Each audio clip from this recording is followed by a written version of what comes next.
Have you ever felt like you're trapped in a rat race? Perhaps you feel desperate to get out, but you have no idea how. Well, that was me about 13 years ago. You see, I used to work 6 days a week, but at the end of every month, I just couldn't seem to save any money. And you know what? I really thought I was doing everything right. But looking back, a lot of my daily habits were keeping me poor. Let's talk about it.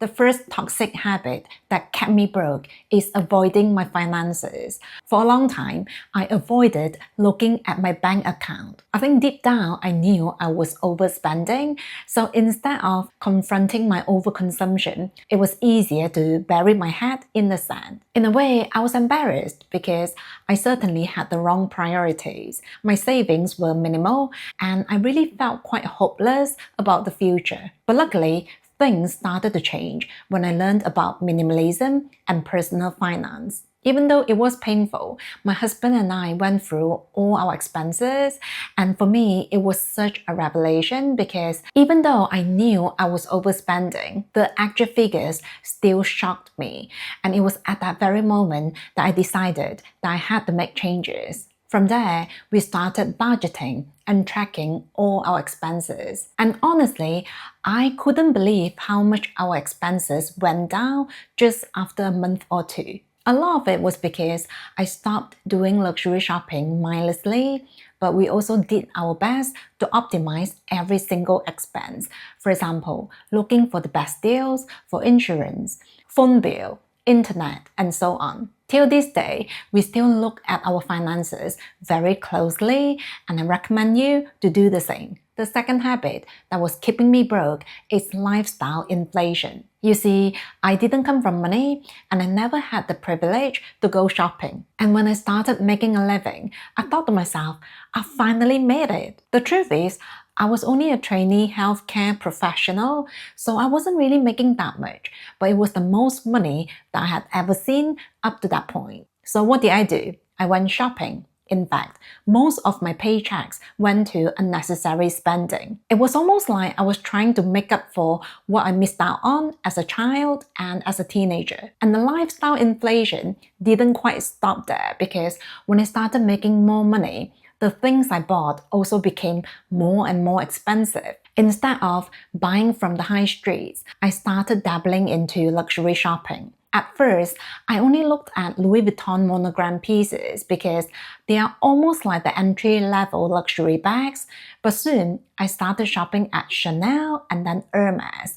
And the whole time I would tell myself, I deserve this because I'm working so hard. And here's the irony. Lifestyle inflation gives you the illusion that you're making progress, but in reality, it keeps you stuck because even though you might feel comfortable, you're never actually free. I mean, how can you be free from the rat race when you spend everything you make? The thing is, a certain level of lifestyle inflation is absolutely fine. For example, I have a family now, so my lifestyle will look different compared to when I was a student.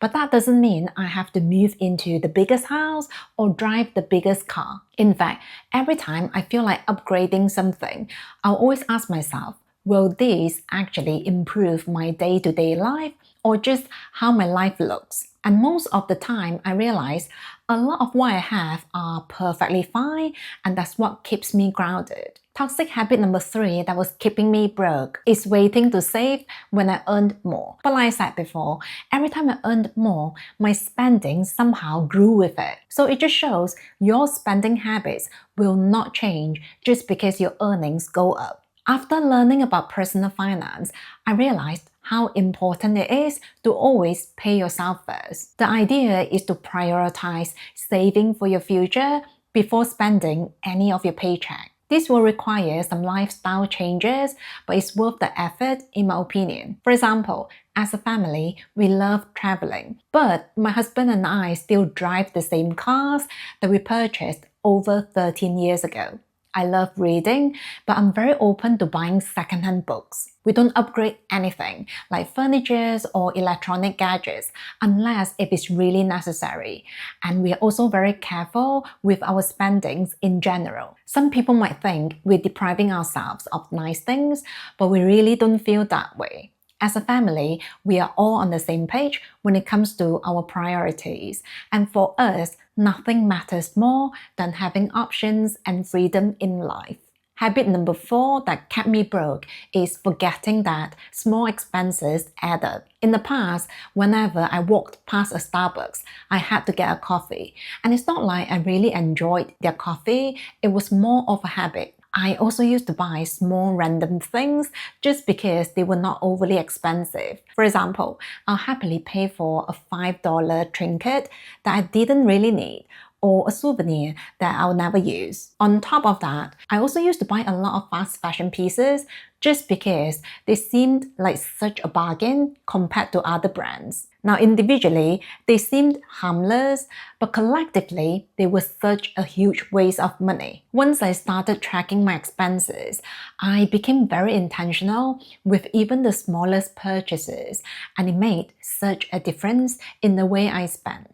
The thing is, even if something is only $3 or $5, it is still your money, so why waste it on something random for no reason? And let's not forget, if you keep bringing home random knickknacks, you'll soon run out of space, and in certain cases, some people might consider moving into a bigger house just to have the space to store these items. So as you can see, how you spend on something is really how you spend on everything. Another habit that kept me broke is not learning about personal finance.